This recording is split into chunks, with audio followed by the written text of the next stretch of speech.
Bafethu masike sicover testimony ka Deputy Chief uMashi Dlamini obeke appear kuMadlanga Commission. Nizalikhumbula ngegama lakhe into balingela kanjani kule New Vadem. Kuthe ku-appeare uSearch Mfaninkosi apha kuMadlanga Commission kwavela umcimbi onokwenza nama-WhatsApp chats. Ama-WhatsApp chats lawo apho kwabonakala naye igama lakhe kungathi ngomnye wabantu abebedlala indima yobuqhophololo kwinto onokwenza nethenda.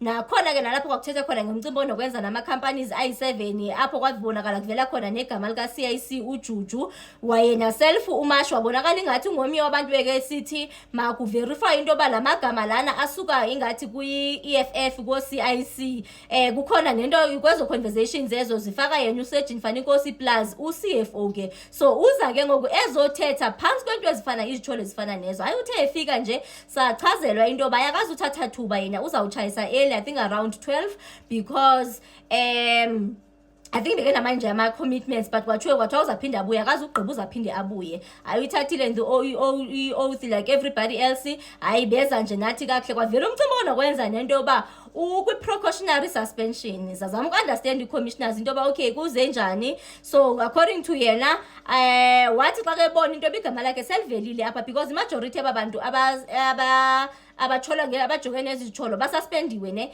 but yena ingathi ku-precautionary suspension akazicelele yena ngokwakhe wathi xa efika igama lakhe livela wa-approacha ingathi ke ibhosi yakhe wafuna uba makabekwe kwi-suspension inyana leyo kwabuza into yoba kutheni ungakanga uthathe ilive ubengaqifuni nje ugqiba amalanga wakhe ke yinto njengathi njalo okay akweziwa naye ke uzamile nje ukuyi-explaina le nto but because already we knew into yoba akazuchitha xesha lide ncam akho nto ncam esingathi iye yathetheka except the few that I will mention.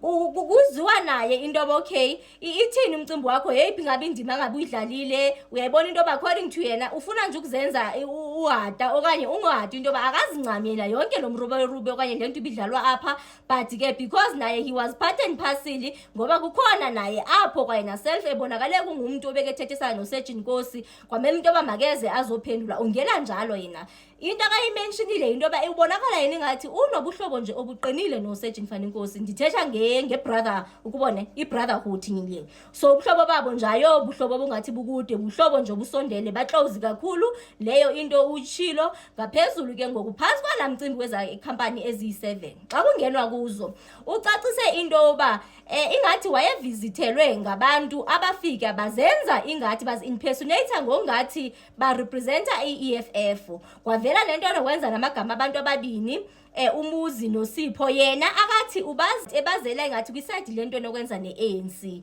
so abo bantu abo so ingathi ngabo ke abavele nanelento engapha according to yena nje wafuna into yoba mayiverifywe nguSearch Nkosi through Search Nkosi i-verify naku CFO buza i-commissioners okay kutheni into yoba wena ungazibuzeli masithi umzekelo uba ezi company ngabe kuyinyani into yoba zeze EFF okanye whatever ke because ukumproba ncam babakafiki nje ncam apho hayi ke waphendula sithi yena abengenazo i-numbers zika-CFO so basically wena une-numbers zika-Search Mfaninkosi okumele into yoba ugqithe kuye instead ba wena uthini uthethe no-CFO direct so uthethe nje into efana naleyo so according to yena wathi mayenziwe loo nto kuverify into yoba ezo companies zingabe zisondele nezinto kwenza ne-EFF according to yena wabuya nento ethi it was confirmed into yoba it was not true they were not related to i-EFF ezo companies eziyi7 Mamelani inphazamisa phi ke ngokulento kaloku thina sive ngoSearch Mfaninkosi andithi i-testimony kaSearch Mfaninkosi eyakhipha ezi companies ezi7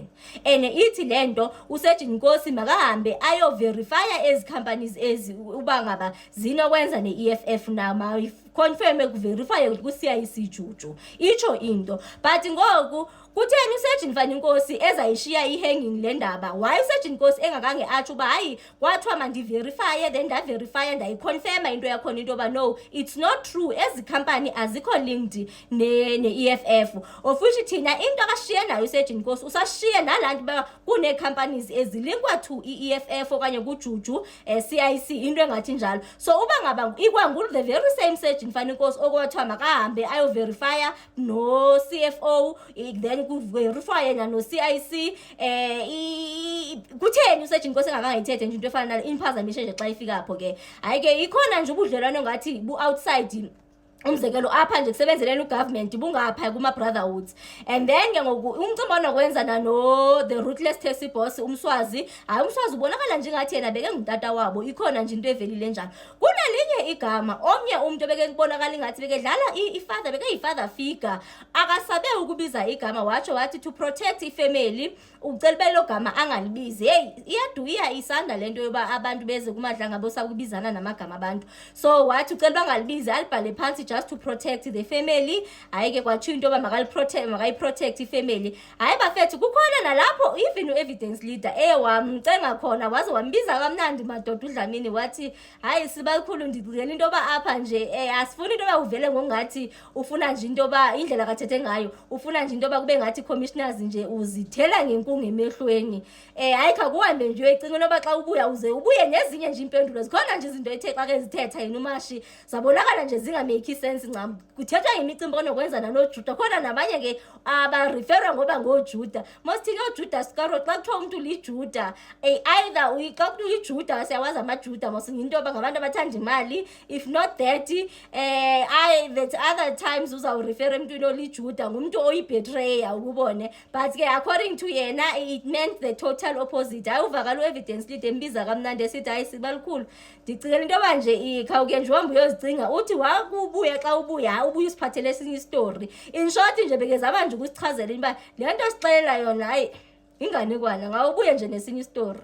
So hiyo nje there isn't really much esingabe sithi so far bayiprobile even i-commissioners, because I think nabo bathe xa besiva into yoba he's just there for a short space of time, akazuthatha ixesha elide kakhulu, bazixelela nje into yoba hayi makadwabe nje loo nto akayidwabayo, then ke ngoku into yoba zisezambuyela yona, which is why I think I also delayed ukuyikhavara even i-testimony yakhe yena uMashi. So that's just about it. Sizayiva kakuhle uba entleki uMashi uthini, because bafethu ibhubhudliwe imali kwa-TMPD. Purporting to represent. In addition, you further provided him with a list of 7 other companies who are supposed to get the tender as per alleged communication with people purporting to represent the EFF, and you requested that Sergeant Nkosi to check with via Mr. Mnisi and Mr. Julius Malema if those 7 companies are the correct companies that EFF want to get tenders. I had a visit to my office by Mr. Muzi and Sipo. The two I know from student movement in the late 80s, who claimed to have met with the CFO and gave him 7 names of the security companies.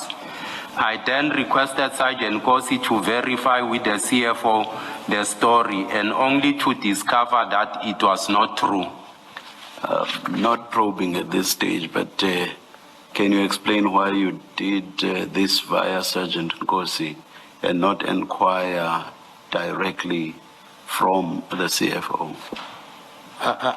I did not. I know Sergeant Nkosi to be having a relationship with Mr. Mnisi. I did not have the contact details for Mr. Mnisi. You work in the same, you work for the same institution, the City of Tshwane, Deputy Chief. Through Commissioner, I don't have most of the group heads' contact details.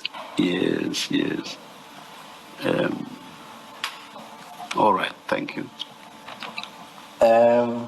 Before you move on, you make reference to the 2 gentlemen, Muzi and Sipo. Can you provide us with their full names?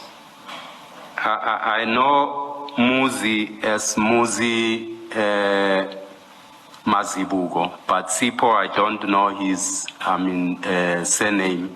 I was close to Muzi during student movement. They came, the 2 of them. But you knew this guy from the 80s? Yes. Both of them? Both of them. And almost 40 years later, you say you don't know Sipo's... I don't know his name. I know him as Sipo, yes. Muzi, we were at school together. Okay. Same school together. This Muzi and Sipo, were they from EFF themselves, as far as you know? I can't tell whether they are EFF. I know them from student movement. The last time I know them, they were ANC members, so I'm not sure whether they've moved or what. So that's what puzzled me when they came to name drop, the EFF thing. And did you ever confront them about this lie? What turned out to be a lie eventually? Since I never confronted them about it. All right. So you say there that Sergeant Nkosi to verify with the CFO. Yes. He did do that. Did Sergeant Nkosi do that? Yes, he told me that the CFO says he never met those people. He doesn't know them? Yes. Okay. All right. Thank you.